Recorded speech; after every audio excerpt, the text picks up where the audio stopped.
Parce qu'on rêve de beaucoup de choses. Mais comment arriver à concrétiser ces rêves-là?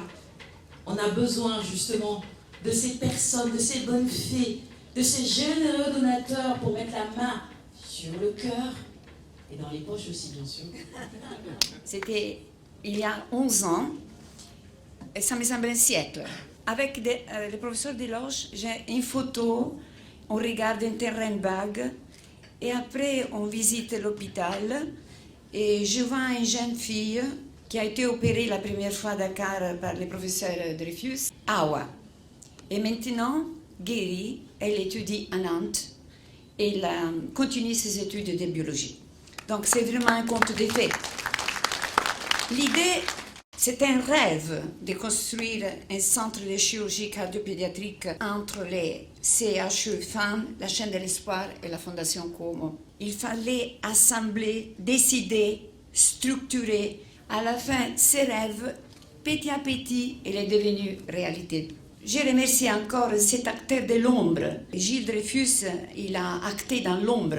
Après, je dois remercier aussi Eiffage, parce qu'à soutenir le coût de cette construction, la qualité. Le centre, il est là, il est magnifique, et j'espère, comme m'a dit le directeur, qu'il restera là depuis longtemps. À ce moment, les actions conjuguées de la chaîne de l'espoir et du SHFAN avec la Fondation ont permis d'avancer. Je vais remercier le docteur Cheikh Tako Diop, le directeur du plus grand centre hospitalier du Sénégal, qui vit au quotidien les affres de la gestion médicale et financière d'un centre qui a apparu comme une magie d'un jour à l'autre et qui inspire de nouveaux devoirs. Le centre cardiopédiatrique Cuomo a démarré son activité chirurgicale en janvier 2017. Le centre a été inauguré officiellement le 2 février 2018 en présence de Madame Macron et de la première dame du Sénégal, Madame Marème Faye Sol, et de moi-même. Pour mémoire, ce centre a coûté 7 millions d'euros pour sa construction et son équipement.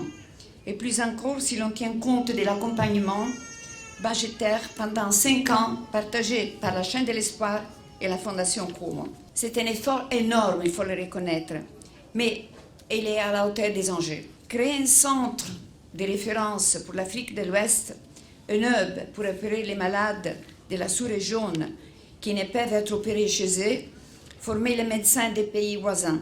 Et pourquoi pas un jour inscrire la prévention et la recherche clinique. Et la responsabilité en incombe aux médecins et surtout au professeur Gabriel Sis qui est derrière moi, qui doit non seulement opérer, mais gérer la détresse de la liste d'attente.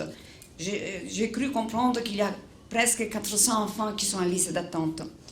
Un problème moral et humain à la hauteur de ces projets. Aujourd'hui, comme il y a 11 ans, nous sommes avec les professeurs Desloges, les professeurs Dreyfus, mais nous fêtons les milliers de malades. Et voilà, peut-être plus un jour. Je profite de cet instant pour remercier le président Macky Sall, Madame la ministre avec laquelle la Fondation a commencé, qui m'a été présentée par les professeurs Desloges, Awa Marie Kolsek, avec qui nous avons posé la première pierre.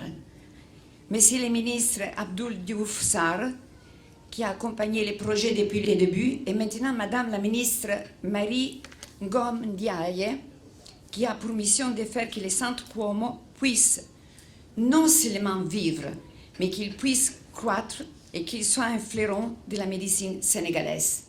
Merci à tous.